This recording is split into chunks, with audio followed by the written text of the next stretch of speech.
everybody. Move this down a little bit. Hello there. I can wave at everyone. Hello. It's Friday.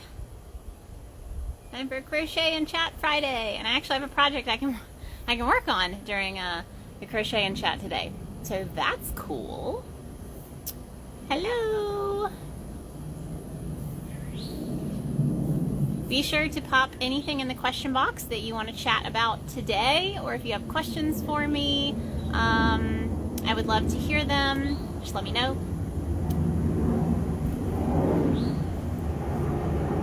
Happy Friday, Dawn. Oh, plane. That's loud.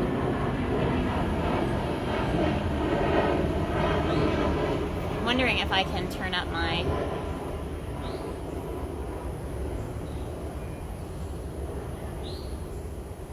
I hope that didn't pause my live. I hope I'm still live. I needed to turn up the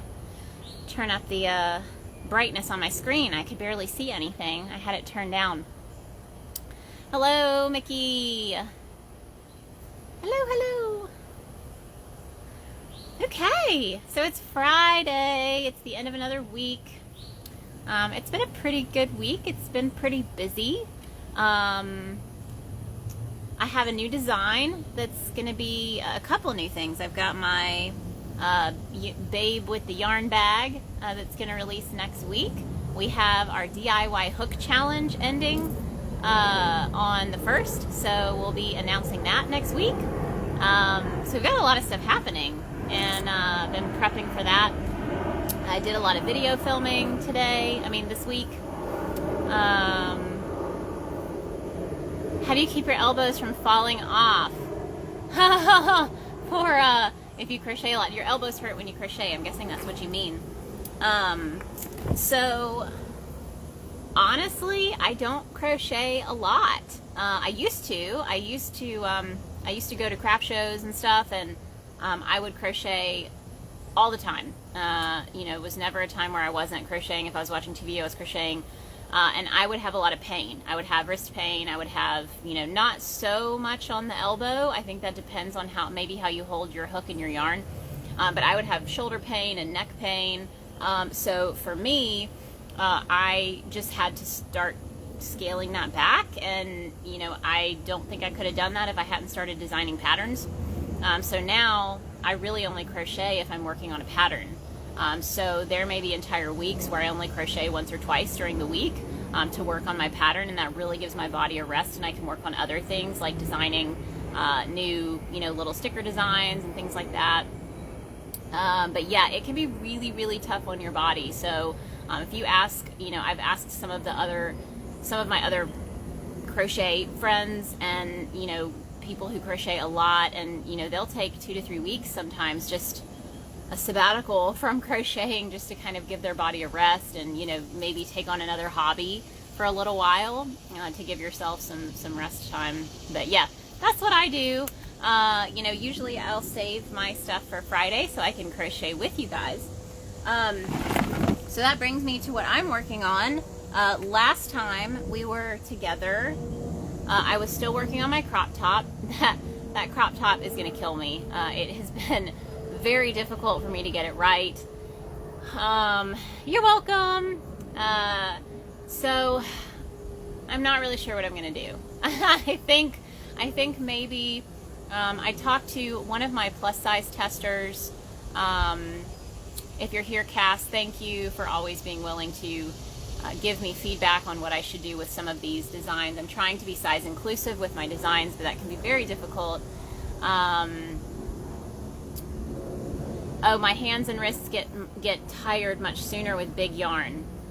Yes, and that can definitely be an issue, especially if like the project I'm working on right now, it uses a 25mm hook, and the reason, this is one of our 3D printed 25mm hooks, and the biggest thing about these is that they're light.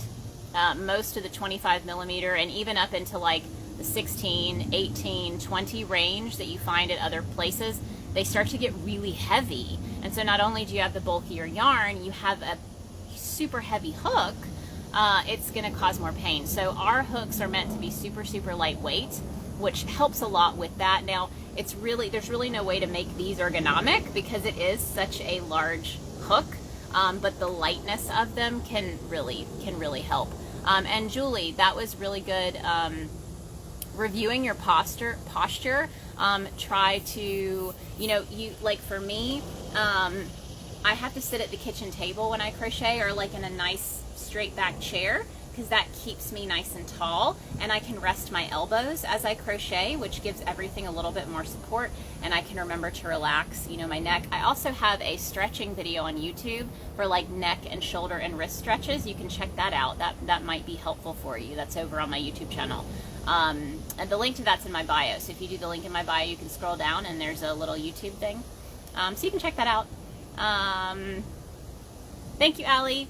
I try to be awesome, it's just me. But yeah, so my crop top is, it's chugging along, you guys. I'm really trying. I'm wondering if I should put it off until next summer. I am going to try to release a version that does not have increases, because I was trying to put increases in the band, because the style of the crop top, the cups of the crop top do not start underneath your chest. They actually start like right here. And so it's just a very different style of crop top. So I think I'm going to maybe try to just do no increases and see how it fits, like put that out there to my testers and see what they think and get feedback, and then from there, if I need to make a whole nother version of the design, so like one version of the design would be for smaller size chests and then the other version would be for larger size chests, I may do that. But it's been kicking my butt, you guys. Like that pattern, I'm trying. I promise I'm not going to give up on it. It just may take a little bit longer. And the problem is I'm starting to have to think about fall. So I don't know about you guys. I do not do craft shows anymore, but I would love to know if you guys do. Let me know in the comments if you are planning to do craft shows. I know depending on where you are and the restrictions because of COVID, I don't know if you would be able to do them, but I know where I am, they've lifted a lot of those restrictions. There are a lot of people doing craft shows. Socially distanced, I would think, with masks, depending on the situation. I don't know. Haven't gone to any. But I used to go to craft shows. I would do like 10 to 12 a year, just between October and December. So I did not do summer shows. It was just fall and winter apparel, so I had my chunky options. So like I said, I would love to know if you guys do craft shows. Let me know in the comments. Because I have decided for fall this year, I really want to do a craft show pattern bundle. So when I went to craft shows, I didn't want to overwhelm people. When I first started the craft shows, I had all these different crazy things. Everyone gets their temps taken. Okay, I only do one at Christmas time. Yeah, so mine used to start at the end of October after Halloween, and I would do a craft show pretty much every single weekend up until Christmas. So I stayed super busy. It was great. The people in Atlanta were, really love the handmade items, and they love the craft shows. So it was good money. But when I first started doing craft shows, I would just bring like this Mod Podge of whatever I had. And it was really hard to kind of niche down and figure out exactly what I needed to bring to craft shows to be successful. But I ended up kind of finding these very specific items that I think I only had 5 or 6 key items, and then I would make them in a whole bunch of colors. So I had my Pom-Pom Hats, my jumbo Pom-Pom Hats, which I already have a pattern written up for. I had my signature cowl, which is what I'm working on now. I'm going to show you guys. Super, super squishy, chunky. I use the 25mm hook, and it's a cowl style scarf that'll come up over your face really easily to keep out the wind chill. And I had infinity scarves, which looked very similar, but it was only single-stranded yarn, not double-stranded, so they were not quite as chunky. I had fingerless gloves, I had headbands, and I had cat ear hats, and I had my cat cozies. So out of those patterns, that was my staple mix of items for craft shows. And out of those patterns, I have written the Pom-Pom hat, the fingerless gloves, the cat cozies, the cat ear hat, and the chunky cowl is actually a crochet along tutorial on my YouTube channel. And I'm actually working on revamping that so that it's a little closer up so you can really see what I'm doing. That was my first ever tutorial, so I've learned a lot since then, and I'm going to try to redo it. I do well with beanies, shawls, headbands, and stretchy bracelets, and a few cowls. Yes. So what's interesting about that mix of items that I would bring is that they had a great price point range. So my cat cozies were 15 and 20. My little coffee cat cozies were 15. I used to sell them for 12, but I would sell out. And so I needed to up my price to make sure that I wasn't selling out of them after a first day at a show or the first couple hours. So that was my lowest price point, $15 for the cat cozy. I had $20 for the beer cat cozy because they're a little bigger. So I went 15, 20. My headbands were $25 for my simple headbands. I'm going to write that pattern up. My fingerless gloves were $30, I believe. So that jumps up one price point for my fingerless gloves. That pattern's in my shop. I jumped up to $35 for my pom-pom hats. I think one year I did them for $40. I think as I was continuing to get, sell more and more, I upped my price to $40 for my jumbo pom hats.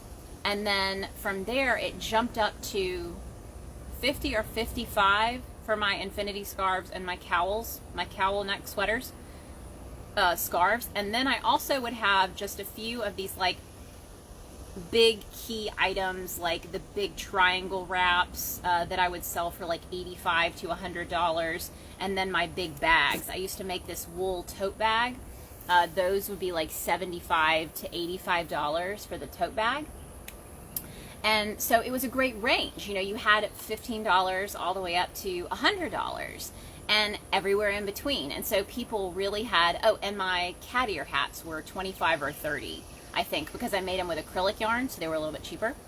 And so my goal this year is I thought, okay, what if I create a pattern bundle of all of those super successful items so that you could buy this bundle of patterns that you can have for your shows. Because the other thing about my patterns is they were all super fast makes because they use super bulky yarn, nice jumbo hooks, and I was able to prep quickly.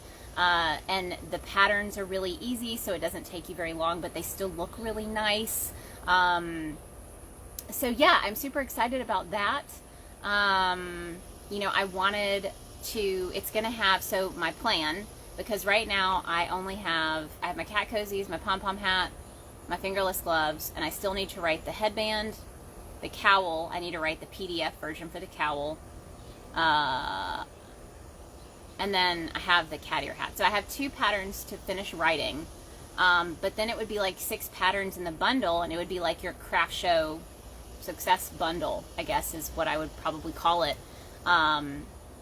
But that's what I'm kind of working on and planning for. And like I said, I still have to write up the patterns for the cowl neck scarf, so I have a PDF version, and the headband, which is super, super simple, but I still want to have it as a PDF option.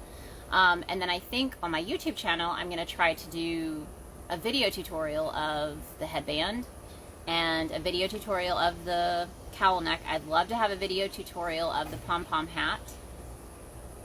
I think that's probably everything. But it's all coming together, and I just have to get it done, so every day I'm trying to do at least one video every day, like filming a video for YouTube if the weather's nice. So I'll probably do one today. But it's really hot, and I found out yesterday that working with wool yarn when it's hot outside is really difficult because like my hands get sweaty and then the yarn doesn't glide very well. So I was trying to start making this video about this super chunky cowl, and I'm going to go ahead and start working on it so that you guys can see. I'm actually frogging, so this is interesting. I'm frogging these 2. So this was my original signature cowl, you guys can see, and actually So the cowl, it has a teeny bit of an increase from the top to the bottom, which allows it to lay really nicely. I think there's like 5 or 6 increases as you get down towards the bottom, so that this bottom's actually wider than the top. Not by much, but just enough to make it lay nicely around your neck. But this was only 1 strand of yarn. So you can see single-stranded. It wasn't until the last year that I did craft shows that I started double stranding these cowl neck sweaters to make them even chunkier. And so I'm taking this one apart. I'm frogging this one, and I'm frogging one of my infinity scarves. This was an old infinity scarf that never sold, so I just had it stored, and so I'm frogging it. And so I've got these two because I'm using them to make my pattern for, here we go, this way, for my super chunky cowl. So I've got 2 strands of yarn held together. So that's what I'm working on today, and I'm going to go ahead and try to start working on that while I talk so I can get some crocheting done. And please be sure, if you have questions or comments, like you want me to answer them, pop them in the question box. So if you look down where you can add comments and send the hearts and all that fun stuff, there's a little question mark inside a text bubble, and you can put those in there, and that way I can go back and check them. Let's see, a box fan to help with the sweaty hands. Right, exactly. That would be great. I need to think about that. Or even, I have a regular plug-in fan, like the stand-up fan, so I could put that outside. But it's too pretty out here to just sit inside, and then it's cold inside. I feel like I would do really well even if I was like in Florida, because I like the heat. It's just my videos, I look a little sweaty when I turn it around to talk about the video and let everyone know what I'm going to be doing. I look a little sweaty, but that's okay. Someone did ask a question up here. I'm going to see if what are some fun yarns for fall makes? Okay, so this is exciting because if you guys saw my Tip Tuesday a couple weeks ago, I talked about bulky summer yarns. And I've decided that I really want to do this seasonally and talk about some of the different yarn seasonally that I like to use. And I also want to break it down by fiber type. So I have 2 blog posts that are being worked on right now that I see my cousin in this feed. Hello, Logan! You had to know I was going to call you out. I haven't seen my cousin in years because she was off in Europe learning how to be an amazing comic designer and artist, and she is going to be going back to get her master's degree. So hello, it's so good to see you.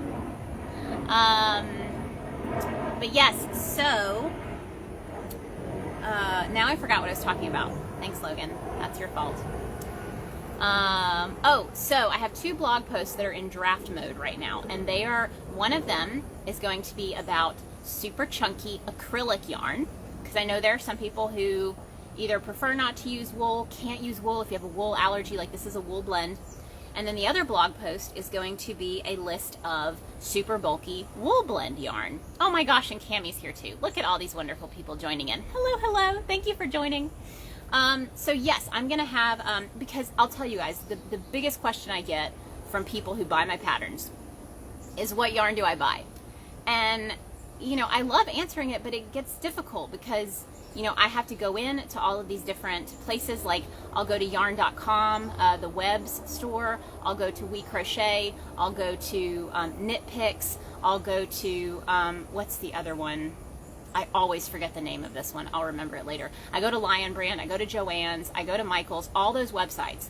And I just comb through and see what is still being offered in the super bulky yarn section. But that's a lot of work, and I was not keeping a good list. So I was like, I need to make a blog post every season that updates what some of the available yarns are, even if I haven't used them, because I can't afford to buy all of them. I will be saving it. Yes, I always upload these to YouTube and IGTV, so you guys can rewatch them if, yes, and it's Love Crafts. You guys, you've got me like a squirrel over here. Squirrel! But yes, I always save these. You can always rewatch them. And it is Love Crafts, so that's the other website that I will reference when I'm looking for yarn. Because I don't, it would be easy for me to say, well, all you have to do is go to these websites and filter by super bulky yarn, like but I don't, you know, sometimes I feel like that's being condescending or mean, and that's not what I mean, but it is easy to do that. So for you guys who are looking for super bulky yarn, you can go to any website you want. You can go to the yarn section and you can filter it by super bulky or super chunky. So depending on where you are, those two may be different, but there's always a super before it, and those are usually going to be that size 6 yarn, which is just like this that I'm using for my fall projects. So my favorite ones, and this year some of the ones that I'm going to be talking about, Woolies Thick and Quick is always a go-to for me. It's easy to find. It's usually even at my Walmart stores, so that makes it super easy for me to get a hold of. It's easy to work with if you're a beginner, because it works really easily through your hook. It's nice and smooth.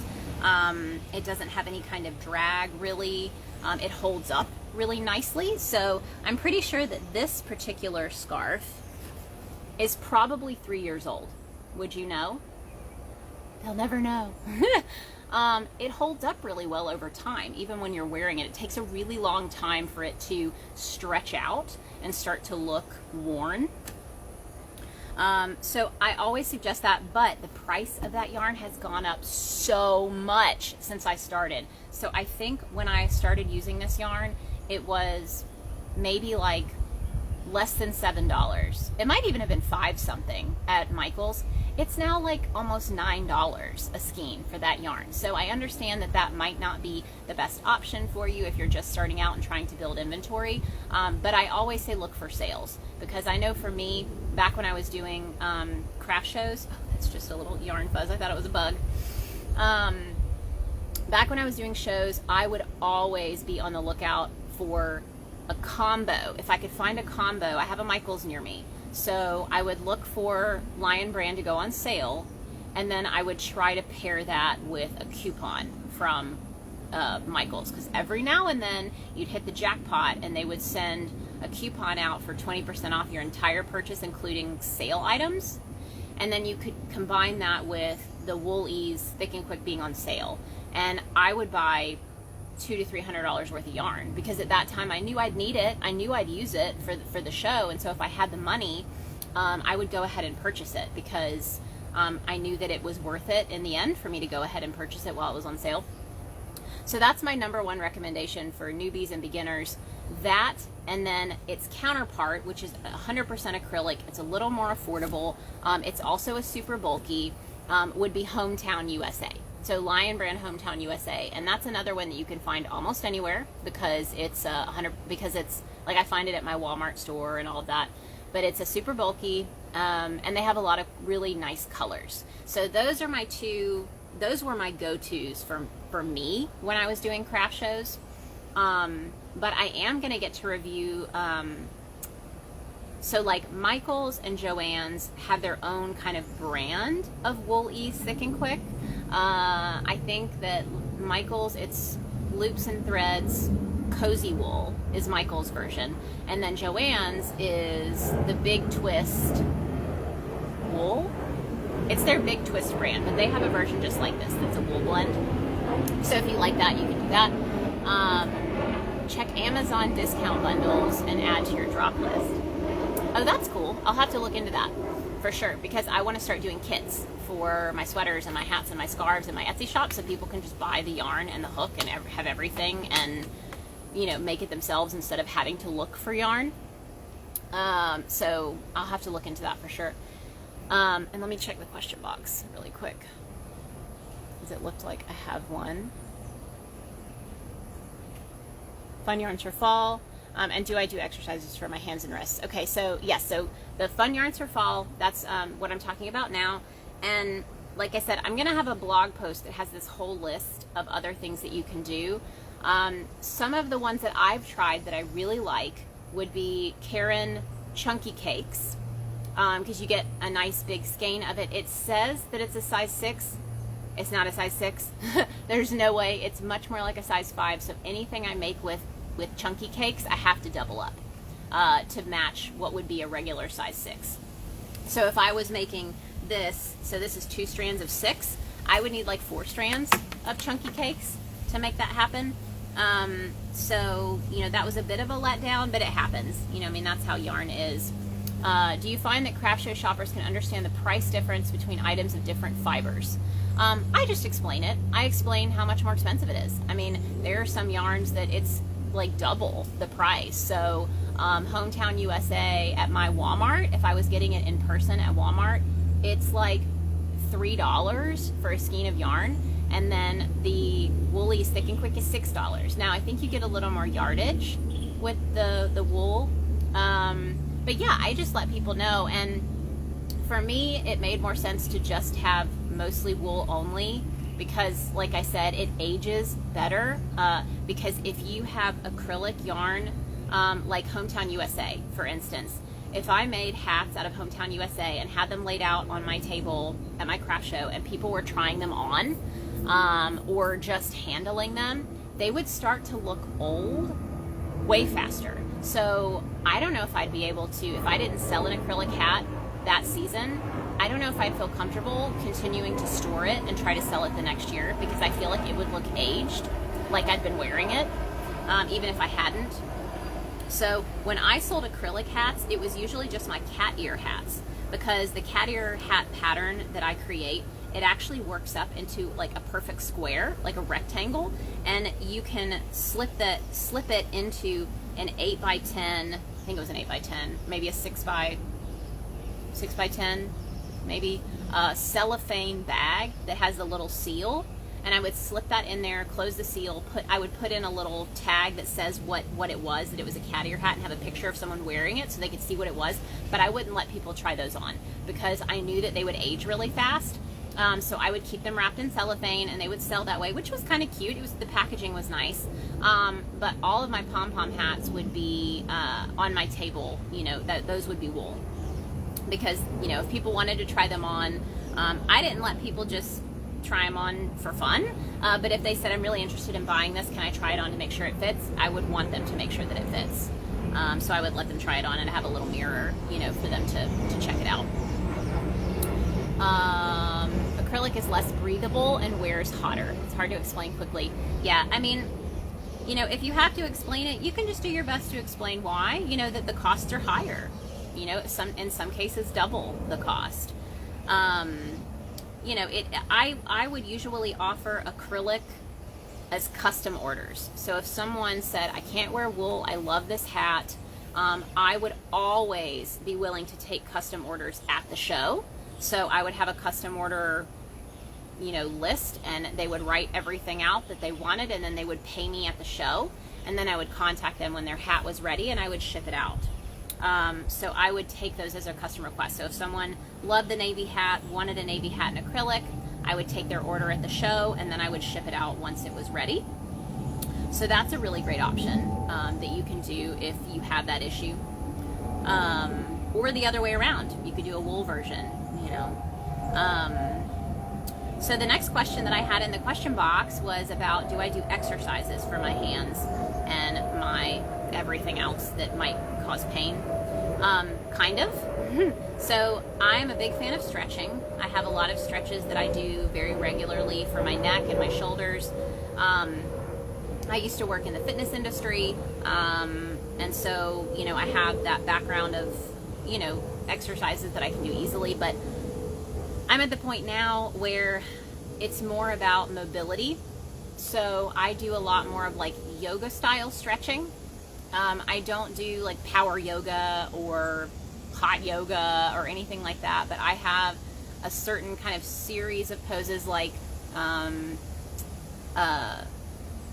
sun salutation, one of the most simple series that you can go through that's very easy on your body. There's a lot of modifications that you can do. Sun salutations are great because it really, really helps you with that mobility. So that's really nice. So I do those a lot, and then I just sit on the floor and stretch. So I'll stretch my arms, you know, I'll do like the, you know, if you remember PE in high school, you remember these kinds of stretches where you just kind of, you know, make sure that you're nice and tall and that everything moves. You can do kind of arm circles and that kind of thing. you know, with hands, you can just stretch them this way, or you can do actual wrist stretches. Like I said, I have a video for that on YouTube that you can check out. And then most of the time, the exercises that I do, I try to walk every day. We do have a treadmill downstairs, so I try to get in a walk each morning, even if it's like 20 minutes or so. I may walk for 40 minutes, but not a super long time. Let that plane pass. We're really close to the airport in Atlanta, so that's why. But yeah, I mean, for me, you know, I just want to have full range of motion with my body. I want to feel like it's not going to hurt if I go to like turn. I'm not going to crack something because I don't have that range of motion. So I coached gymnastics for about 6 years. And so a lot of the stretching that I do is what I did with the gymnasts. And so, you know, I'll just sit on the floor and, you know, put one leg out and reach towards my foot. You know, I'll sit, you know, kind of Indian style, and I'll do like the twist, you know, things like that. But it's very easy on my body. You know, I'm not all about like the crazy workouts. I just want to feel good. I want to feel strong enough to, you know, carry things around. But you know, it's really just listening to your body and trying to figure out what you need. And for me, I know when I need to stretch. If I've gone a couple of days, I can really tell that it's time for me to just sit down and spend, you know, anywhere from 10 to 20 to 25 minutes just stretching on the floor. And it can be very meditative, you know. I mean, you can focus on your breathing while you're stretching. So you can do, I love the practice of inhaling for 4 counts, holding that at the top, exhaling for 4 counts, holding it at the bottom. And I'll do that while I stretch, so it takes my focus off of everything else because I'm having to think about my breathing and counts, kind of like crocheting. So that's super helpful to do that.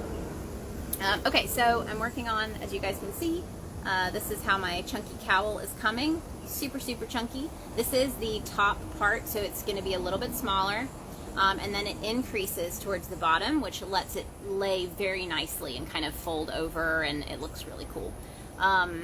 And this is this is my 3rd row. So on my 3rd row, I'm going to add an increase at the end. So that's going to be the first increase. But this is going to be my next pattern. So I will need a few testers for this. It's so simple that I don't need a crazy test group. I just need people who can whip it out real quick and make sure that I didn't have any, you know, issues that I didn't catch. But it's a very, very simple pattern. But I do want the PDF version because I want to be able to have it as part of that bundle. The craft show bundle. But yeah, that's what I'm working on now. And I did have a list because I wanted to really update you guys on some of the stuff that we're doing. So we bought a new printer. I talked about that on my last Tip Tuesday about pom-poms. We made 3 pom-pom makers and they sold out the same day, but we are going to make more. They're really cool. We're excited. Julie, you're in. Thank you. I know you're always so wonderful and willing to help. It's super fast. It works up really fast. Don't mind the neighbor's dogs. They won't be out long. Not any more annoying than an airplane.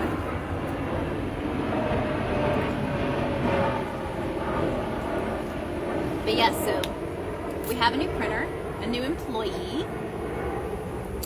And I'm really excited. I'm going to show you guys at the end. I'll probably take you guys inside and show you the printer because when the captain was working on it, a piece cracked. And so this is really, really interesting. I'm actually really excited to share this with you guys because, you know, if you have, let's say, an iPhone or a newer phone in general, I feel like it's gotten to a point where a lot of brands, they don't want you to fix your stuff. They make it almost impossible for you to fix your own stuff. So let's say you bought, even if you bought like a shelf from IKEA or somewhere, if something breaks while you're making it, you're screwed. Like there's nothing you can do unless you find a way to like MacGyver it. You know, you can't build it. You know, you're gonna have to go back, maybe, you know, exchange out the entire thing so that you can make the new one. And God forbid if you ordered it from somewhere and you can't go into a store, then you're gonna have to like send it back and wait for a replacement. And so we got this printer, and we order our printers from Prusa. Prusa is in the Czech Republic. So there's not a store, a Prusa store in Atlanta that we can go to if we have a problem. And so when the captain was putting this printer together, because he orders it as a kit, so he has to actually put the entire thing together, there was a piece that cracked when he was trying to put there's a metal rod that was supposed to insert in one of those plastic pieces, and the piece cracked. So on Prusa, you can go to their website and you can download the files to print any part of that printer, except the metal pieces, obviously. So he was just able to print another piece. Like, we didn't have to send out for a replacement, we didn't have to order a new part, he just printed a new one. And so what he realized is that he could reprint all the pieces. So if you've seen any pictures of our 3D printer, the Prusa is black and orange. So the pieces are all like black and metal, and then the plastic pieces are orange. He reprinted all of the plastic orange pieces in pink. Yay! So it's going to be seriously be our pink sheep hook printer. So that printer will most likely be dedicated to just printing hooks. But I'm going to show you guys at the end of this video when I go inside. But he now has a pink Prusa, and it's so cool. We're really, really excited about that one. So yeah, that's what we've been working on this week. That came in this week. We are going to have a restock on a few unicorn glitter hooks. We had a few extras that we printed, and that is going to include some 10 and 11s. So like if you missed out and you wanted a 10 or an 11 in unicorn, we will have a few of those. I'm probably going to get those up in the shop today. The colorway is a little bit different from the last one, so I'm going to have to rephotograph all of them. I can't just re-up the listing because I don't want anyone to be, sad that it didn't look exactly like the picture. So I do need to do that today. And let's see, I have a list of things I wanted to share with you guys. I need to find it. Of just updates, things we've been working on. And again, if you have a question for me, or if you want me to talk about anything in particular, you can pop it in the question box, the little text bubble with the question mark in it. And I apologize for anyone who's re-watching this on YouTube. I know that all of my references are to Instagram, but some people want to watch this on YouTube, so there we go. Alright, so last time I talked a little bit about my crochet kits. I'm getting those ready. I just ordered some cheap hooks, like some cheaper hooks, because the bundles would just be, the kits would be ridiculously expensive if we tried to just include one of our hooks. So I'm going to get some cheaper hooks that are going to go in those, and I'm going to have kits in my Etsy shop for my hats, my scarves, even some of my cardigans. So super excited, we're getting there. I also ordered, oh, I'm so excited. So I went on Vistaprint, and I wanted something that was going to be affordable. I love the stuff from Moo, like moo.com, but it's so expensive and it's bougie, and I was like, I'm not going to do that this time. So went on Vistaprint and I ordered these little postcard, like 4x6 postcard style cards, and the front of it has a little note from me and a little picture, and these are going to be for my kit. So it says that I hope you enjoy your new project, and then on the back it has a place where I can write what kit they ordered, what's included in the kit, extra notes, and then it has where they can find me on YouTube to actually follow the tutorials or learn how to crochet, because I'm going to be launching my Learn to Crochet with the Pink Sheep series on YouTube very soon. I've got 5 videos recorded and they're all ready, but I'm going to launch them all at the same time so that I can launch the kits at the same time, but I have to get the hooks first. Those are coming, and I have to get my little cards, so I'll have little branding, so I'm really excited about that. Let's see. Oh, and I have a question for you guys. I talked about the craft show bundle, and that was one of my last posts, and everybody seemed really excited about the bundle of patterns for the craft show. But I've also thought, I have a pattern writing handbook in my Etsy shop, and it is done really well. People seem to really like it. It seems to be very helpful. It's like 30 pages of pattern writing assistance, to help you figure out, how to write patterns and how to structure them and all that fun stuff, and how to, find your testers and, set deadlines and all of that. So I thought about doing a craft show success workbook.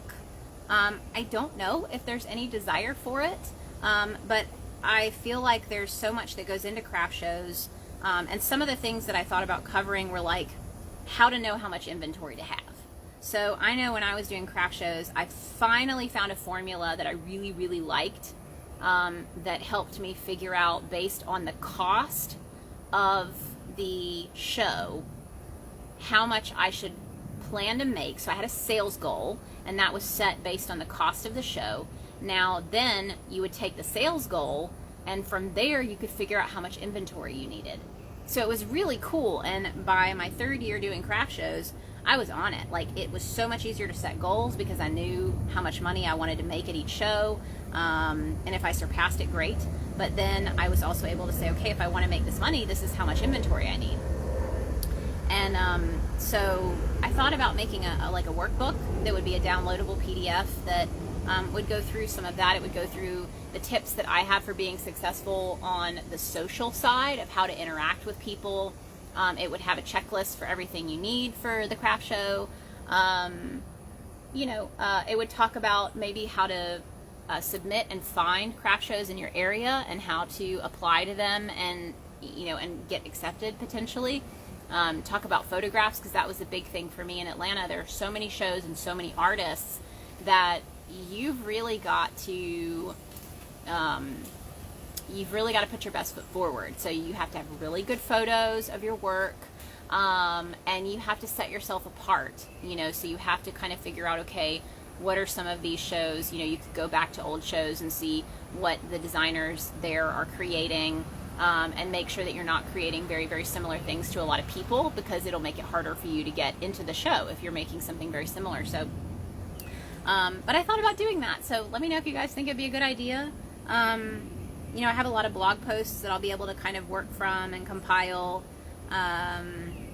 But that's on my list. Let's see what else.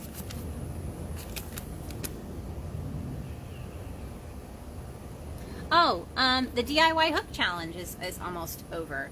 I don't know if I mentioned that already. Everybody has until August 1st to submit their hooks. So we're excited about that, because we're going to be announcing the winner on August 7th. I think we're going to try to go live on YouTube, because we had quite a few people who join in on the challenge and aren't here on Instagram. So we thought about trying to go live on YouTube to announce the winner and kind of do our own little version of like the Dundee Awards from The Office.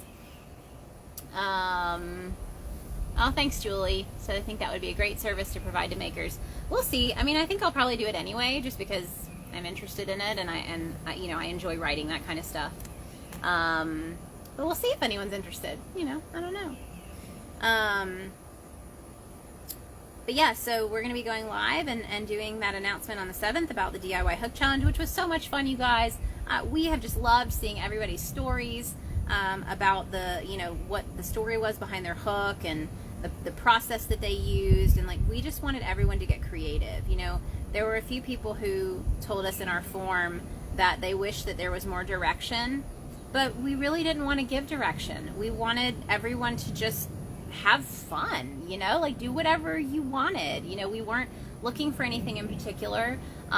Judging is going to be really, really difficult for us. We're still trying to figure out. We do want to have some kind of structure where we, have certain things that we judge on, whether it's the inventiveness of the materials, like would we have thought of that? There were a couple of hooks that came in where we were like, we didn't even think of that, so that would be part of it. We wanted to look a little bit into the story in the background, if there was some kind of story behind it, but we're still trying to figure that out. And but the good news is we definitely want to do it again. We definitely want to do the DIY hook challenge next summer.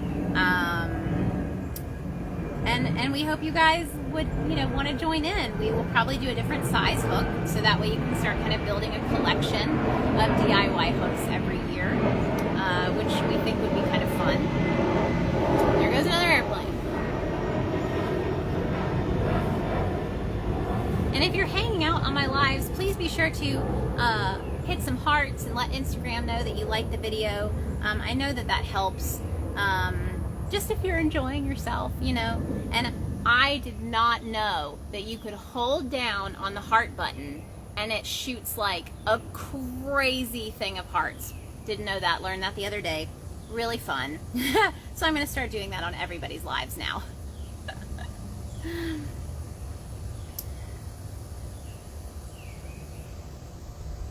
So what else can I talk about today?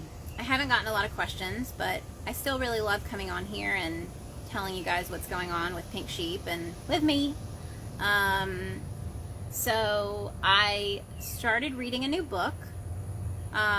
If you guys haven't been following me for a while, or if you have, you know that COVID and the quarantines and the lockdowns and all of that, it really got me into reading again. And when I was little, I was a big time bookworm. I read all the time. I would get in trouble for staying up later than my bedtime, and I would have a flashlight under my covers, and I would be reading. And so the fact that I'd lost that passion for reading for a long time, you know, I think when I was in college is when it really went away, because in college you read what you're told to read. You know, you don't have as much time to read the things that you want. And I was one of those students who would get upset if I got a B on something, and so I would like be locking myself in closets, you know, in study rooms trying to study. I had a friend of mine who I am still in contact with who was in my sorority, and I went to visit her after college. I went to visit her at her house, and she had built her house on a piece of land that her parents had owned, that had like a pier out onto a lake. And she was telling me all these stories from when her and like some of the other girls from the sorority had come out to the lake. And I was like, why didn't I ever go? You know, because I didn't remember any of that, and I felt kind of sad. I was like, I don't remember ever, you know, doing that. And she said, you were always studying. So, yeah, I didn't have a lot of time for reading for pleasure. And I think after college, it just never came back. Like the spark of reading never came back. And I know that, you know, some of the classes that I took in college, because I was a psych major at first, and I ended up adding biology as a double major, but as a psych major, I took a lot of classes on behavior change. And I knew that if I could get back in the habit of reading, it would become a part of my life again. And so when I started working crazy and I was doing more of this here on Instagram, but I decided, okay, I'm going to start reading again. I had always said that I was going to reread the Harry Potter series because I grew up with the books. I was one of those kids who, I don't know if I waited in line for the books to come out, but I got them immediately when they were released, and I would read them in like a couple of days. And I never reread them. I've never reread the series. And so that actually wasn't the first one that I did. The first series that I reread as soon as the pandemic really hit home and everyone was at home was the Narnia series. So the Chronicles of Narnia. It's a 7-book series. If you haven't read it, I don't know if you'll like it or not. It is one of my favorites. Actually, the very first book of the series is not the most popular. It's actually, I think, the third, which is The Lion, the Witch, and the Wardrobe. Second or third. I can't remember. I think it's probably the second. But the first one is my favorite. So the first book of the series is called The Magician's Nephew. And it's all about the first time, well, I guess it wouldn't be the first time, but they discovered Narnia, and Narnia was created. That's the point. So they actually found access to a place, these two kids, and a spoiler alert, I don't know if you'll read it or not, but yes, I agree. I love Narnia, A Hot Cup of Crochet, my childhood series, yes. So, like I said, the first book is my favorite. They find these magic rings that this professor was using, that he had created, and the kids find them, and it takes them to this kind of middle world. So they find this place that has all these pools, and every pool goes to another world, and they end up going into the Narnian pool, and it's when Narnia is being created. So like Aslan is singing to the world to create it, and there's a lot of Christian undertones in this series, but I've always really loved that series. So that was the first one that I reread, and the captain's out here. That's why I'm looking. Can you not throw stuff at me?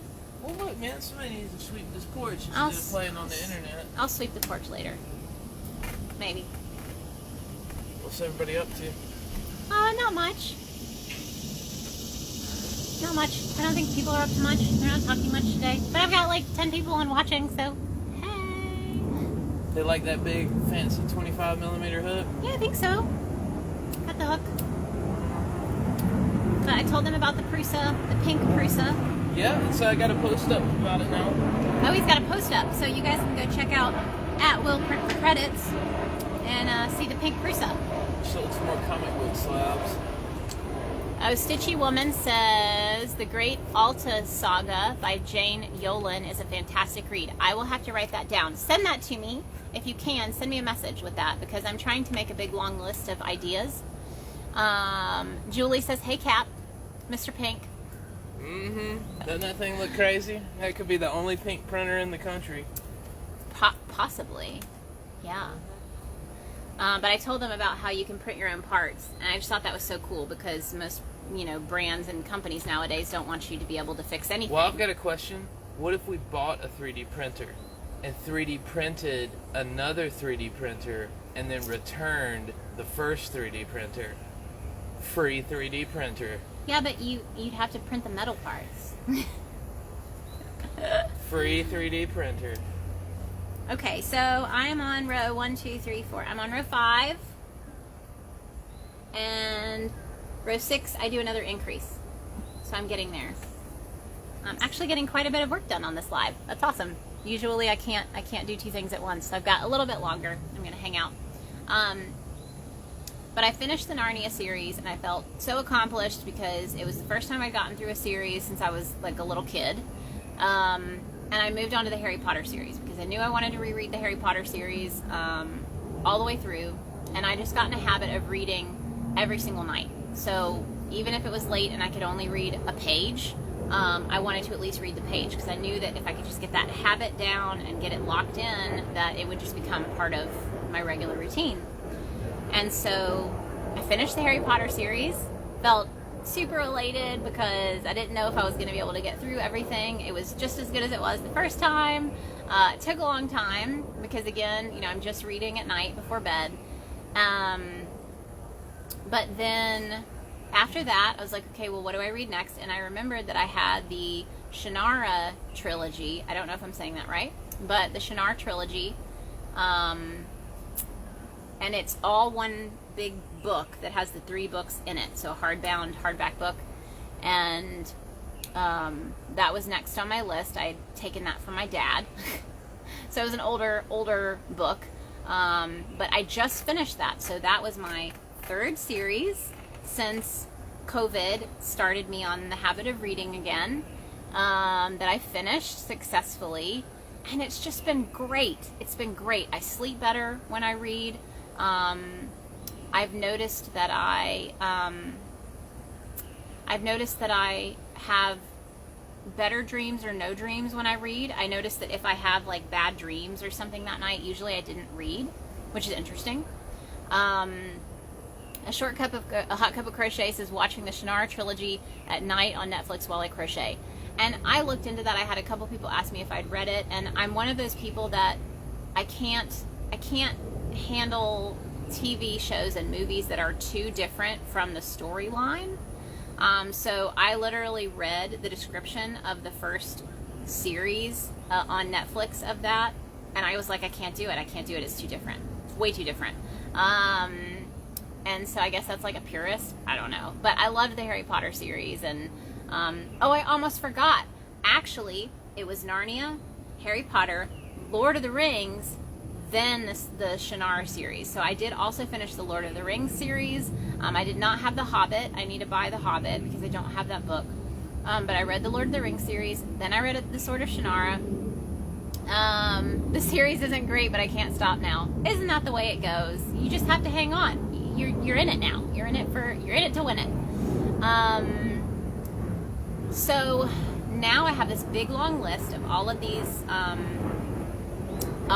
books that I want to read, all of these series and trilogies, and all of it is that Lord of the Rings, Shannara, Narnia, fantasy-esque kind of books. But I need to, I'd have to buy them. And so I decided we have so many books at our house. So we have huge bookshelves in our living room, and we have a bookshelf in our bedroom. So I was like, I need to just read some books that we already have, if I can. And Shadow and Bone is one of the ones on that list that someone had recommended. Wheel of Time is on there. Sword of Truth series is on there.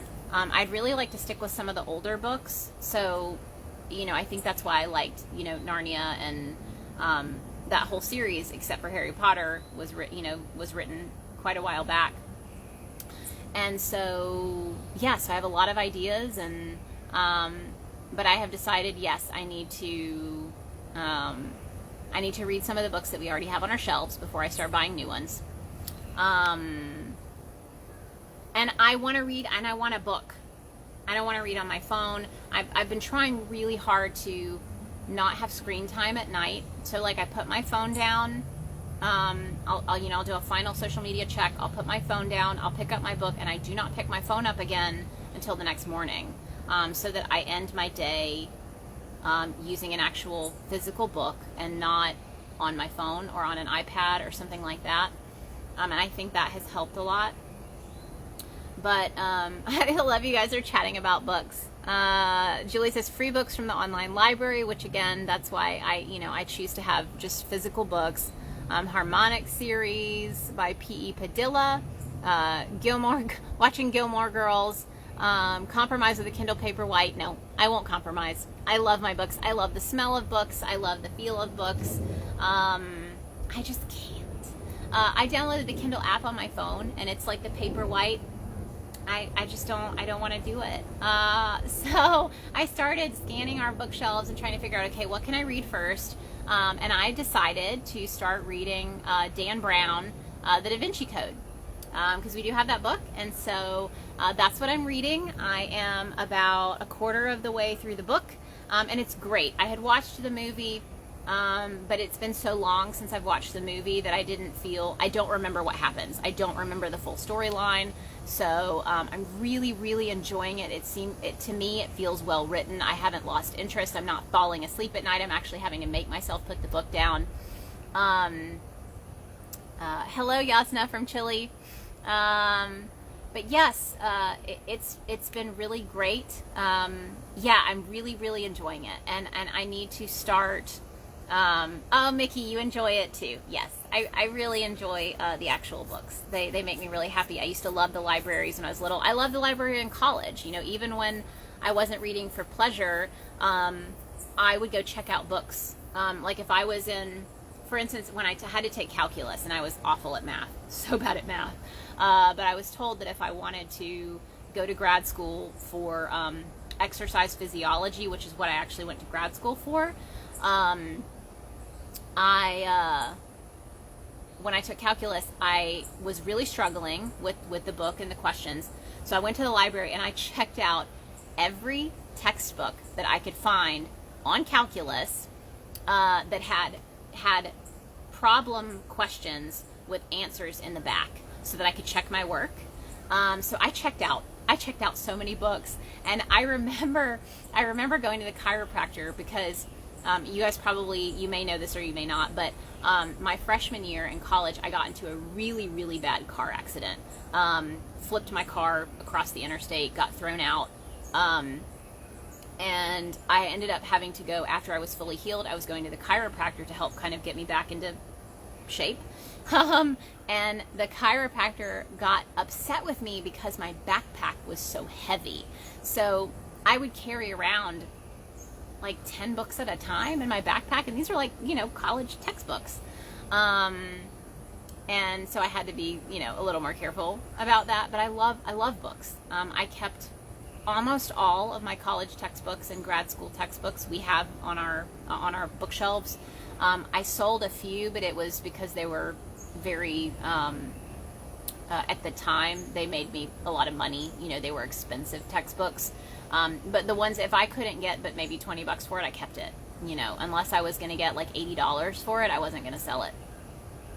But I love my books, and I'm just so happy to be reading again. I can't even tell you guys how happy I am to be reading regularly again, and to have kind of gotten that, you know, we talk about Crojo, but like my reading mojo was just gone. You know, I had no desire to really read, and I think I felt like I was forcing myself to read books about business and marketing and whatever it was that I was doing, even for Pink Sheep, you know. I do have some business books. Right now I'm reading a book called Evergreen, and it's all about focusing on your customers and the relationship with your clients and with the people that support you, because that's so important to me. It's so important to actually like get to know you guys and talk to you guys and be here and be approachable, and like you can ask me questions, and you know, we want to make things right. If there's issues with orders or patterns or whatever it is, you guys are the most important, you know, and you guys are the ones who make what we do possible. And so that book was right up my alley, you know, in figuring out who I am as a brand, who I am, who the Pink Sheep is, and really, you know, creating kind of this filter for my brand of, you know, what fits and what's on brand, and who is Pink Sheep, and what is Pink Sheep design, and what do I stand for, and how do I want people to know me, and how do I want people to feel about the brand. So I am reading that slowly. I think I'm about halfway through it, and I only read that during the day. So that book I'll read like out on the porch like this time of day, or I'll read it downstairs on our kind of screened in porch so I don't get bugs. But I love reading those during the day because then it feels like work. So I'm separating the personal reading time as I wind down at the end of the day, from the business reading time that I do during the day when it feels like it's work time. And then in the morning, I'll maybe listen to podcasts. I have not gotten into them. I really struggle to find good podcasts. Love the look of what you're crocheting. Thanks, Alice. It is my chunky cowl. I will need testers for this. I'll need just a few. Super fast make. You'll need four balls of Woolies Thick and Quick or something similar, just like a size 6. But this is going to be part of my craft show success bundle of patterns. So it'll probably be 5 or 6 patterns in the bundle, but it's everything you need if you do winter craft shows. Oh, I forgot. Someone had asked me earlier, I don't know if they're on here anymore, because this was a while back, but they asked me in the chat if I actually sold a lot of winter stuff in Atlanta. And that's really interesting because, yes, I did very, very well with winter and wool items in Atlanta from people who were from this area. But I would have people who would come up to my booth and be like, you know, it doesn't even get cold here, but they would have been from somewhere else. So like people who were from further up north, who had moved to Atlanta, who felt like Atlanta never got cold enough for wool. But I'm one of those people who's always cold. So the captain always says that I would need a sweater on the sun. If I went to visit the sun, I would still need a sweater. And I feel like people who grew up in the South still get cold, you know, so like, because that's what your body is acclimated to. So you get cold in the winter if you're from here. And so I would do very, very well. There was one craft show in particular where I actually almost sold out of all of my Pom-Pom hats. So it was a 2-day craft show, and I think I always tried to bring around 30 to 40 hats to a craft show, that big one, like a 2-day. And by the end of day 1, I think I had like 5 hats left. and I had to go home that night and do a marathon and stay up till like 3 in the morning making more hats because I wanted to make sure that I made, you know, the most money as possible, you know, in those 2 days. So yeah, my pom-pom hats have always been extremely popular, and they actually are more popular. They were more popular once I added the pom-poms. So, and I always do jumbo pom-poms. They have to be like 4 to 5 inches in diameter, because if you do the little dinky ones that are like 2 or 3 inches, I think people like them a lot less because it's just, these are like a statement piece, you know? And then I would leave little tails on the inside so that if I needed to remove the pom-pom, so if someone said, I would buy that hat right now if that pom-pom was not on there, I would make them try it on first to be sure that they didn't like it. And then if they still wanted the pom-pom removed, I could take it off and sell it to them right there. And then I could put the pom-pom on another hat. You know, you leave the tail long enough and you can reuse it. So that's what I would do. And I did really well. You know, people still like their wool, still like their winter items, even here in the South. I know I do. I love my winter stuff. So I was able to finish 1, 2, 3, 4, 5. I'm on my 6th row, and like I said, I'm using my 25mm hook. There's a lot of these left in the shop, by the way, so winter time's coming, fall's coming. I'm going to try to release quite a few patterns that use the big hooks because they're just fun, and it works up just so stinking fast that it's really nice. But I'm going to add another increase here, and I think that these scarves have about 15 rows total, so I'm not quite halfway done, but I'm getting there.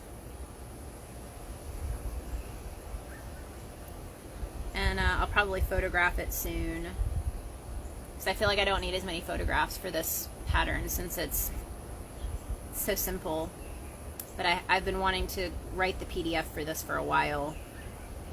I work into the back loop only, half double crochet all day, back loop only, and that's what creates the almost knit look. You know, you've got the lines there. I'm on Long Island and am always hot. I can't do wool, but I prefer cotton makes even in the winter. That's interesting. You know, because I work with the bulky yarn, it gets difficult, you know, to find the different yarns. And I honestly, I say that it gets difficult. It was difficult in person. Now that I'm shopping a lot more online, there are a lot of options, and that's why, you know, in the next week or so, I'm going to be releasing my first two, well, my second and third blog posts that's like a yarn roundup. And it'll be a great reference page for people who are purchasing my fall and winter patterns like the Luna cardigan and the Trelawney cardigan and all of those who've maybe never shopped for bulky and super bulky yarn. So it'll be a great place for them to go to be like, oh, here are some really great options. You know, if you want variegated yarn that's different colors, if you want solid colored yarn, if you want a wool blend, if you want acrylic. I just thought that would be really nice. And again, yarns are discontinued so quickly. You know, I don't know how long those will stay good. I'll probably have to redo them, like release another list every year, seasonally. But I think that'll be kind of cool, you know, to just gather all this together. And I would love to get to a point where I could order every season, order all of them, order all the bulky yarn and just try it out. But not there yet, not to where I can do that. Hobby sends me a lot of yarn to review. They've got a new super bulky yarn that they're going to be sending me to make a cardigan for this fall. And it is their version of Woolie's Thick and Quick. I think it's called Imani. So I'm going to be, you know, doing a review of that for sure. But so far they're the only ones who are like running to me to send me yarn. Like I get a lot of alerts and they send me yarn to review and to share with you guys and to make projects out of. So that's been really helpful and really fun to get to try out some of the new yarn. But I would love to get to a point where I can just kind of put it in my budget to every change of season purchase some of the new yarn that's out there in the super bulky category, so I can share it with you guys, you know, because I think that's helpful. Hello. I probably should not be on here too much longer because it's already been over an hour, but it's just nice. It's so nice out here. It's not super, super hot. You know, I'm not like crazy sweaty at this point, despite having wool in my lap. So it's nice getting to just hang out with you guys. I don't have much else to talk about. If you have, pop a question in the box. I'll ask me anything. Because I'm not doing too much. I need to photograph hooks. I'm gonna make some more videos. Let me see if I forgot anything. I had my little list of all the things I've been working on to share with you guys.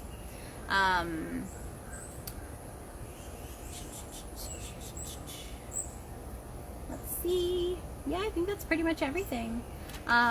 If you missed some of my last lives, we are going to be doing Halloween mystery boxes. Woo! We're going to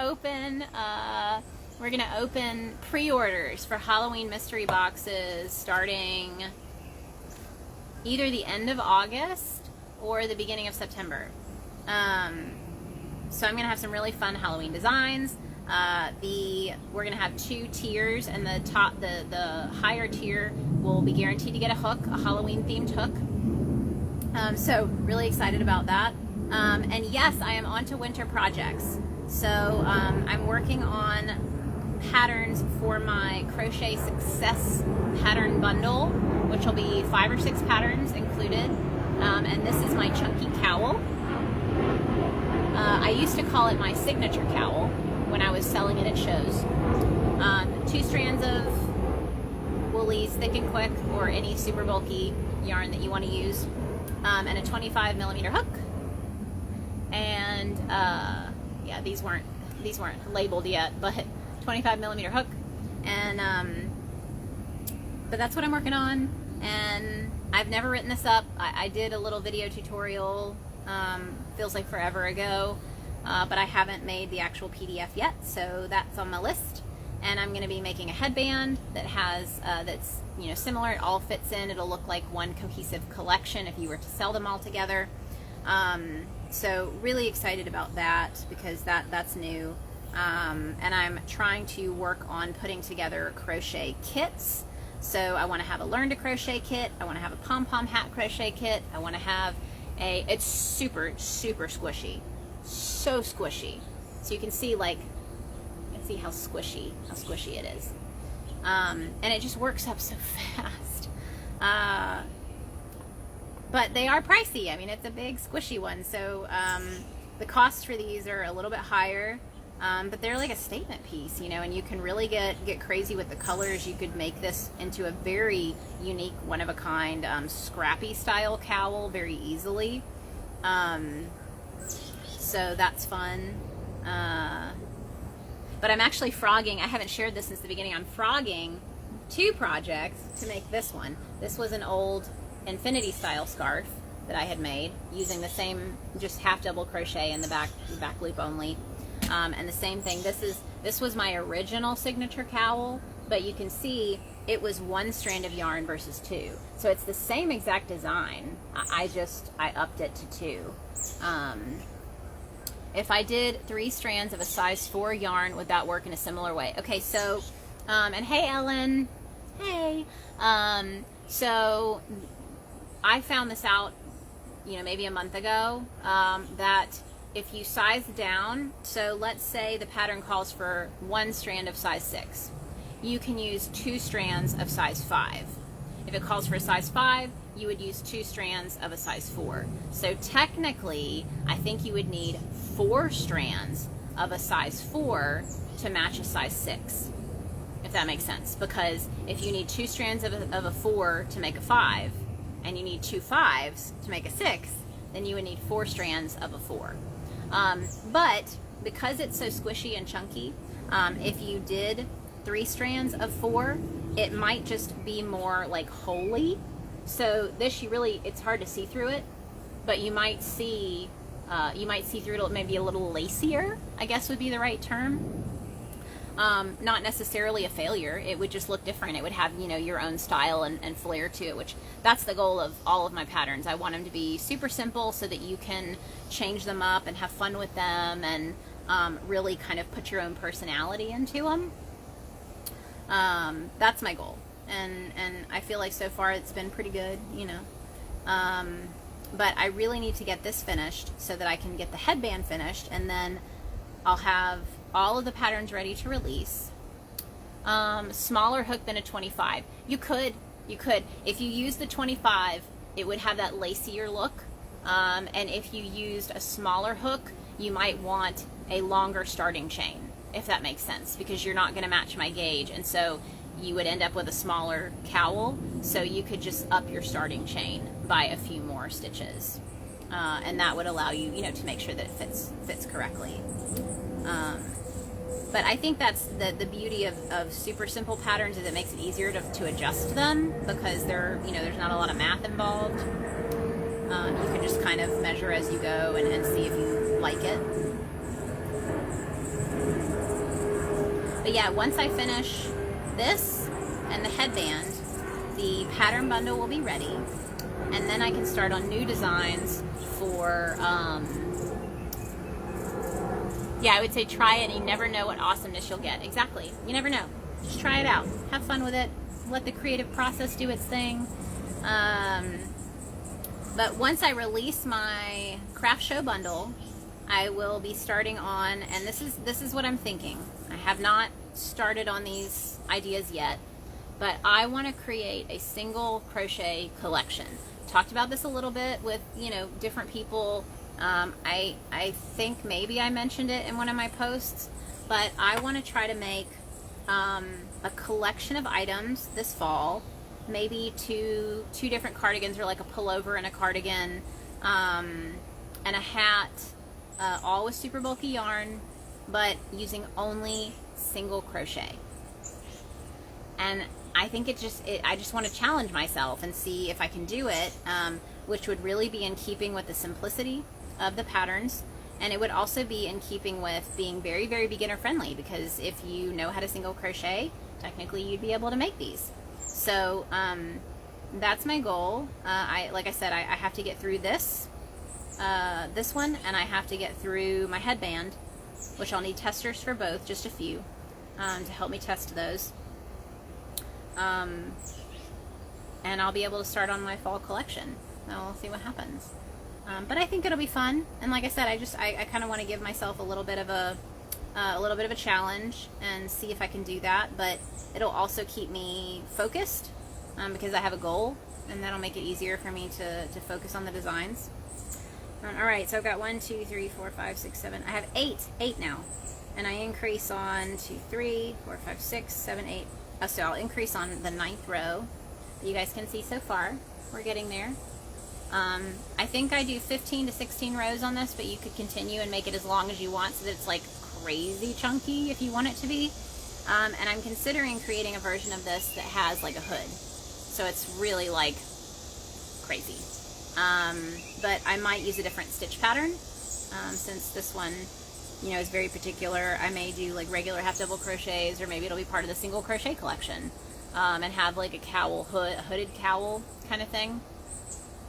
I've seen some that actually have like the cowl version that's up here, and you can kind of pull that down, or you can have that pulled up and the hood, so it's like really great for, you know, protecting from the wind shear, the wind chill. So we'll see. I don't know. Well, I do want to show you guys the printer before I sign off. I gotta do the hood, I know. And I do have a hat in mind. I'm gonna do 2 strands of super bulky. It's a single crochet hat, but it's like super chunky, with a big pom-pom. So it'll be another pom-pom hat, but very, very simple. So I'm excited about that one. But yeah, let's go inside and check out this 3D printer. I'm gonna leave all my stuff out here. Take some water first, but I can also show you guys our tomato plant, which is going bonkers. It's like the biggest tomato plant we've ever had. So I'll show you guys that, and then we'll go look at the new printer before I sign off for the day. I see those hearts. Thanks for the hearts. Okay, let's go look at this tomato plant that's taller than me.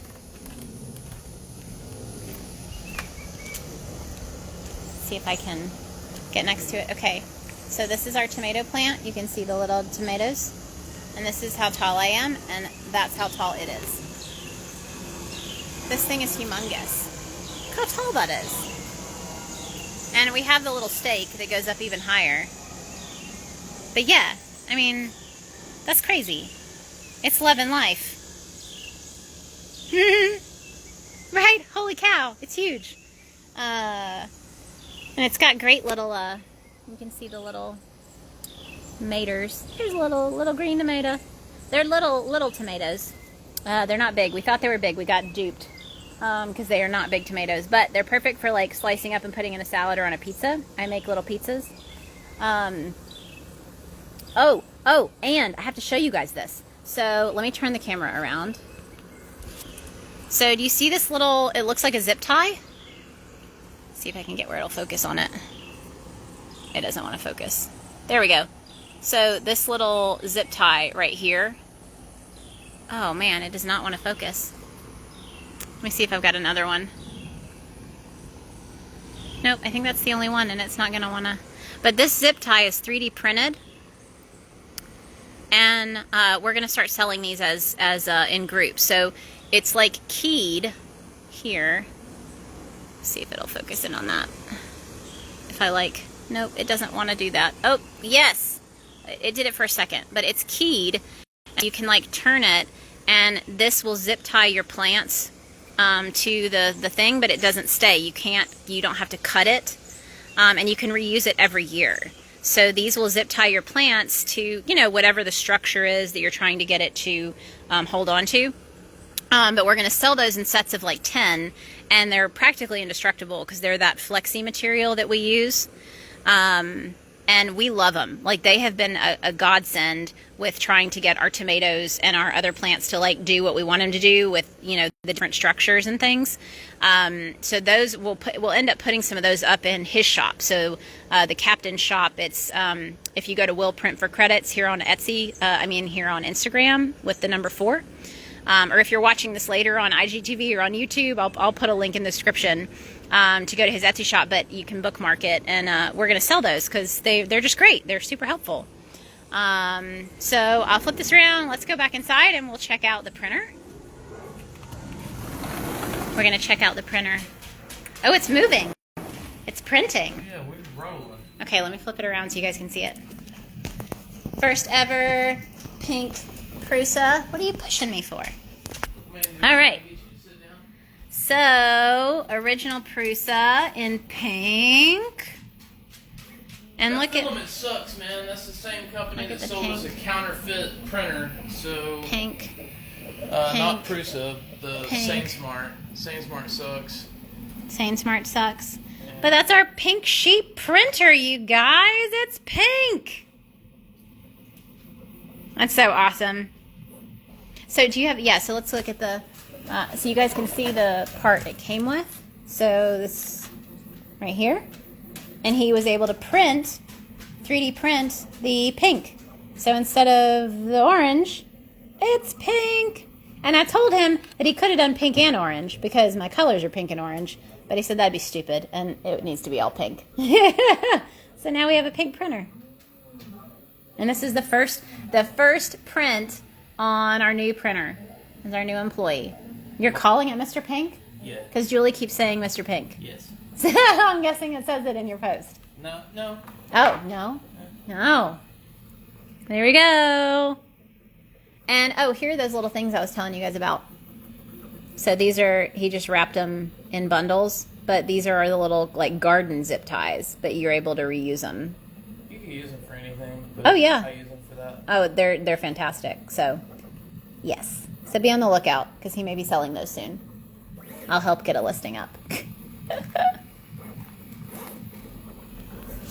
Yeah, so if you guys have never watched, I haven't gone live while this is printing, so I'll leave it up for just a minute so you guys can watch, because I haven't done that in a while. But that's a 3D printer. If you guys haven't seen one, we now have 4. Probably more than anyone needs, but we like them. Pink printer. And he is printing one of these. So this is like a little fidget spinner. I can't do it with one hand. You want to spin it for me? No? Whatever. Yeah, so it spins. It spins really fast if I do it with my other hand, but I can't do that by myself, and he won't help me. There we go. It's printing one of these. You guys are asking what it's printing. So this little fidget spinner. So you can see it forming. You can see the little edges forming. 4 equals more fun. You are so right, Ellen. 4 equals more hooks. Yeah. So cool. Nice. But yeah, we're super excited. We don't usually print up here. This is we do the trial run up here, and then it gets moved down to the basement with the others. But it's nice up here because I can actually, see it in the nice light from the window. But yeah, that's our 4th employee. Super excited for it to be here and to be ready to go. And this will probably be our pink sheep hook printer since it's pink. I need to do a photo shoot with it. But there you go. All right, guys, I've been on here way more than long enough. So I am going to sign off. But I will be live again next Tuesday for Tip Tuesday. I don't know what I'm going to be giving you tips on yet, but I will figure it out. And then I'll be live again next Friday. So, yeah, thank you guys so much for joining in. And I hope you guys have an amazing weekend. And we'll talk very soon. Bye.